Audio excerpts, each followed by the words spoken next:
Good day to each and everyone. I'm Alvin J. Tahaji, BSIT 1F, and I will be performing today on how to make a program on how to generate the Fibonacci sequence based on the number of terms input by the user. So in this part, we're gonna use the first approach, which is the approach number 1. No, we have the recursion function. So before we proceed po sa coding, no, allow me to give you a short information, no, for you to know what is Fibonacci, no. Fibonacci by means each number is the sum of the two preceding numbers. So if we try to set an sample, no, like we'll say, ang Fibonacci po kasi nagsisimula tayo sa 0. It usually starts with 0. Standard na po yun, 0 and 1. So 0 plus 1 is equal to 1. And 1 plus 1 is equal to 2. And 2 plus 1 is equal to 3.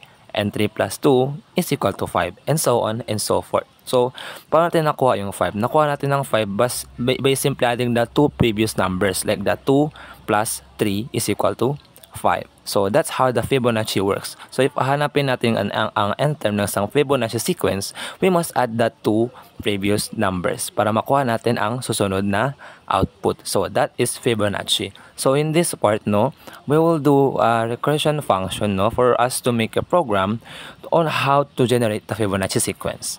Now, at this part, we will make a first tawag nating function, no? Mag-create muna tayo ng function. So, I will put it right here. Since number ang gusto ko, I will put the int, no? And then I will call here the name, no? Name of the function. So, I will put here the generate Fibonacci, which is yun ang nakalagay sa instruction natin. So, ilalagay natin ang generate Fibonacci. Generate Fibonacci. Okay. Open and close parameters. Sa loob po ng open parameters at close parameters, meron tayong n, no? Int n. So yung standard na po, kasama po sa formula ni Fibonacci, no, ang letter n kasi n term ang hinahanap natin. So therefore, lalagyan natin dito is n. Mamaya po, yung n na yan, bibigyan natin siya ng freedom para kay user para lagyan niya yan ng number kung ilang n term ba ang hinahanap niya. So I'm gonna put here the open curly bracket, no? Open curly bracket, that's it. And then I will put some statement here. I'm gonna use some if and else procedure, no? If and else statement. Kumbaga gagawa tayo ng plan A, plan B dito sa part na to, so that if hindi siya pumasok doon sa if, papasok sa doon sa else hanggang ma-meet niya yung nth term na hinahanap ng ating user, na nilagay ng ating user doon sa input mamaya if i-run natin ang code. Okay, therefore I will put here in if, no? Ayan. N is greater than 1, no? Cross parentheses and open bracket, and we're gonna put another space here, return n. So some of you here might ask, no? You might ask, why natin kailangan maglagay ng gantong statement? So as we know, no, the Fibonacci sequence is always starts with 0 or 1. So 0 plus 1 is already counted as 1. So nilagay natin dyan na 1. So n is less than 1, less than 1, so that if mag-start siya from 0 papunta pataas. Depende sa ilalagay ni user. So if ilalagay ni user sa n mamaya is number 5, therefore mag-start siya from 0 to 4 hanggang ma-meet niya yung number na in-input ni user doon. I will explain later on if matapos ko na siyang i-code. Okay? Dito naman natin ilalagay yung ating else statement, no? Dito na mangyayari yung process kung saan if hindi siya mag-meet doon sa nilagay nating statement doon sa if, pupunta siya sa else kung saan gagawin niya yung process ng paulit-ulit hanggang ma-meet niya yung nilagay na number doon. So let's say else, open curly bracket, and then we will press the tab, and then we will return and we're gonna mention the name of our function, no? I'm sorry, naglagay ng space dito, therefore dapat wala tong space. Generate Fibonacci, generate Fibonacci, that's it.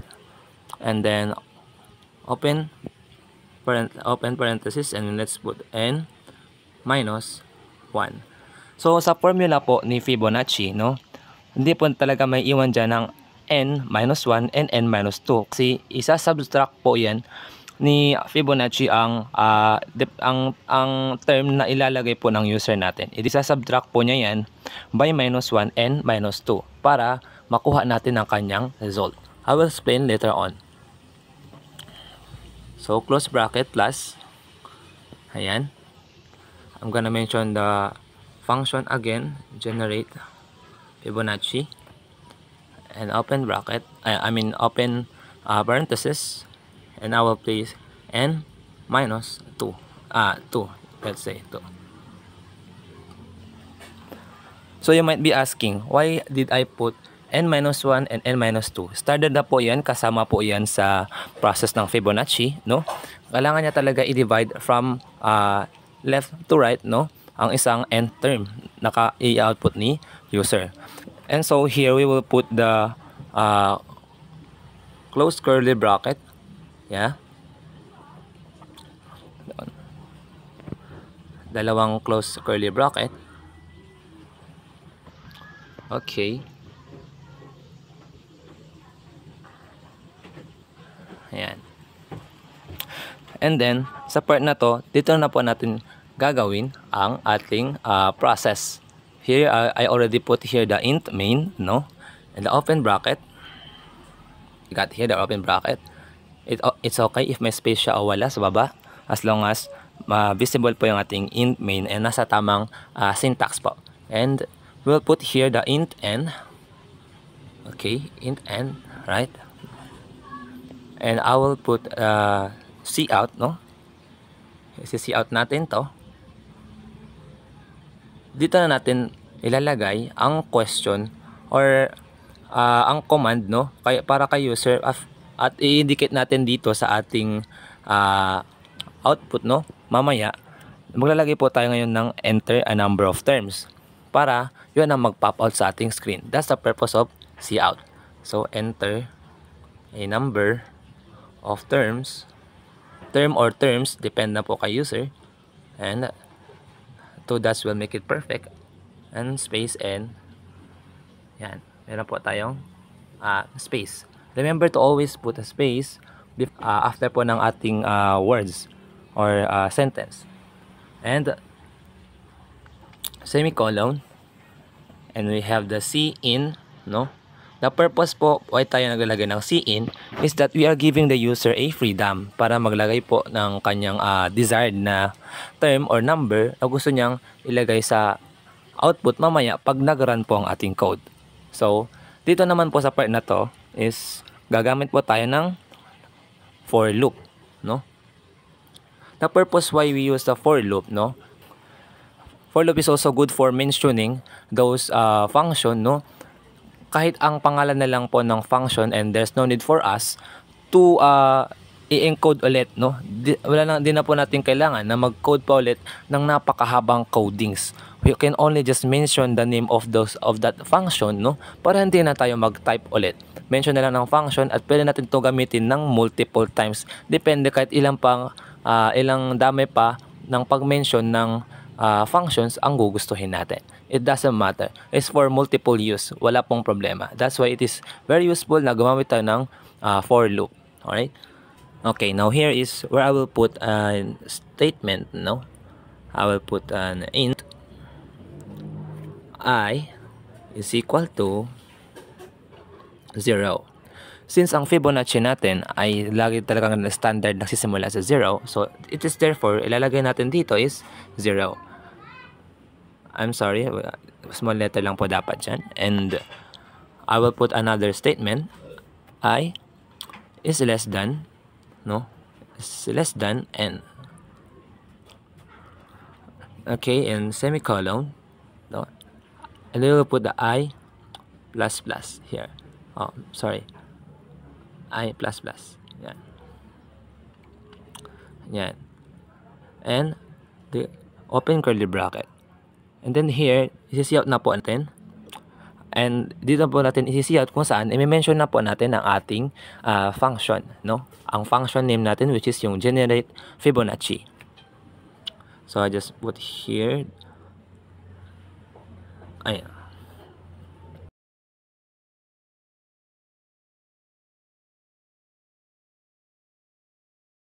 And I will put some space here para if ano man ang lalabas po na result mamaya, at least meron silang multiple spacing, no? That's why naglagay po tayo ng quotation mark at comma and quotation mark ulit. Para ma-read po na C++ that if mag-output po tayo ng numbers, at least magbibigay siya ng space from those numbers. Hindi siya magiging complex. So I will put here the close curly bracket, and then I will return 0 like sa standard sa ating C++, and yung close curly bracket. So you might ask, no, why did I put here, why did I put this int I is equal to 0, since ang ating Fibonacci sequence po ay nagsisimula talaga standard sa 0, and if I is less than n, therefore it must really start on 0 papunta doon sa n. Now, the purpose po na why natin nilagay ang cn dito, no, para po mabigyan natin ng freedom si user na mag-input ng number depende sa kung anong number niya input doon sa n mamaya pag niran natin ang code. So itong n na to, no, I is less than n. So therefore, pag iraran po natin ang kanyang system mamaya, dapat magpakita siya ng sequence between 0 papunta doon sa nilagay na input ni user. So if ever maglalagay po si user ng number 5 na sa nth term na yun, so hinahanap niya yung 5 ang tatawag natin ang 5th term ng Fibonacci sequence. Therefore, dapat mag-outcome ito siya ng 0 papunta doon sa in-input niyang number. So ang purpose why natin nilagay ng I++ dito, so that binibigyan natin ng multiple process yung ating code, yung mga numbers, so that padagdag siya ng padagdag hanggang ma-meet niya yung ating nilagay na number doon sa n mamaya pag niran natin ang code. So here na, no, this is the overall output, no, the overall codings, no, para sa ating recursion function. So let's try to run this, no. Now, meron tayong problem, no? Meron tayong mali. It means meron tayong mali. It is a good thing na nagpa-show up, nagpa-pop out ng ganito sa C++ so that malaman natin saan ang ating mali. Ang sabi dito is may mali tayo sa ating number 20, which is dapat C out pala to. Hindi siya dapat C out na may NT. Dapat C out talaga siya. Dapat specific tayo sa paggamit para hindi tayo magka-error. Now, let's run this code again. And there we have it, no? Let's say I want to find the 6th term, no? The 6th term of Fibonacci sequence. I want to find, no?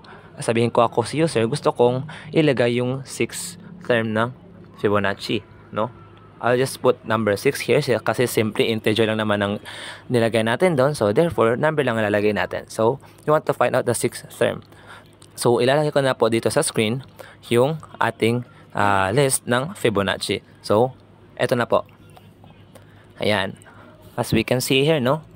Meron po tayong list ng mga sequence po sa ating Fibonacci. Nang nakalagay po dito sa ating list, no?